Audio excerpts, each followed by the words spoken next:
ఇవాళ నమ్మి నాన్న వస్తే పుచ్చులైనట్టుగా తెలంగాణ ప్రభుత్వం చేస్తున్నటువంటి పనితీరును తెలంగాణ ప్రజలు పూర్తి స్థాయిలో విమర్శిస్తూ ఉన్నారు.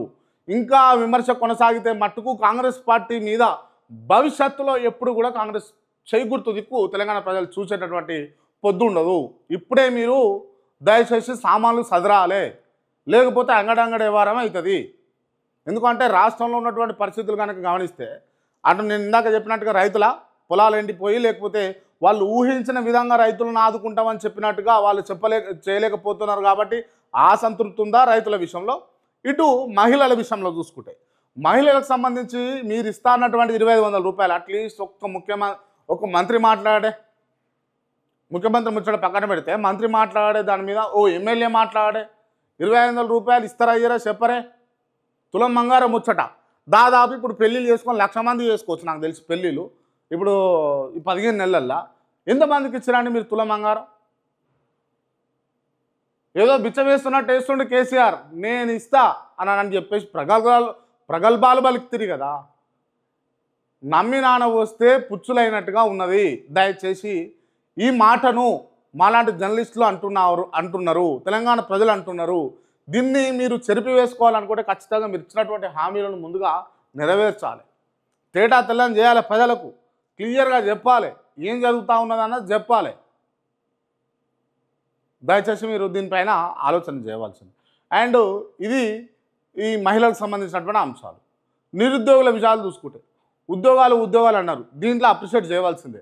దీంట్లో గ్రూప్ 1 సంబంధించినటువంటి, గ్రూప్ 2 సంబంధించినటువంటి అంశాలలో రాష్ట్ర ప్రభుత్వాన్ని అప్రిషియేట్ చేయవలసిందే. ఎందుకు ఈ మాట చెప్తున్నా అంటే గతంలో ఎప్పుడు కూడా వివాదాస్పదమైనటువంటి గ్రూప్ 1 గ్రూప్ 2 ఇవాళ ఎటువంటి వివాదాలు లేకుండా రిజల్ట్స్ అయితే రావడం జరిగింది. సో దాన్ని నిజంగా సామాన్య పౌరుడిగా, తెలంగాణ జర్నలిస్ట్గా నేను అప్రిషియేట్ చేస్తూ ఉన్నాను రాష్ట్ర ప్రభుత్వాన్ని. ఎందుకంటే మంచిని మంచి అంటాం, తప్పును తప్పే అంటాం కాబట్టి ఈ అంశాన్ని చెప్పాల్సి వస్తుంది. బట్ ఊహించిన విధంగా ఇలా మీరు ఉద్యోగాలు ఇవ్వలేకపోతా ఉన్నారు. గత ప్రభుత్వాన్ని అన్నారు కదా కేసీఆర్ ఇస్తాడు, లక్ష ఉద్యోగాలు అన్నాడు, ఇంటికో ఉద్యోగం అన్నాడు. ఎస్, మీరు చేసి చూపియండి, మీరు చేసి చూపియండి అంటున్నా. మీతో అది ఎందుకు సాధ్యమవుతలేదు అని అన్నది కూడా ప్రశ్న. ఎందుకు అని అంటే మీరేమో ఆడు బాగలేడు, ఆడు మంచోడు కాదు, ఆడి కుష్ఠరోగం ఉన్నది, ఆడు ఆగమైపోయాను అని అంటారు.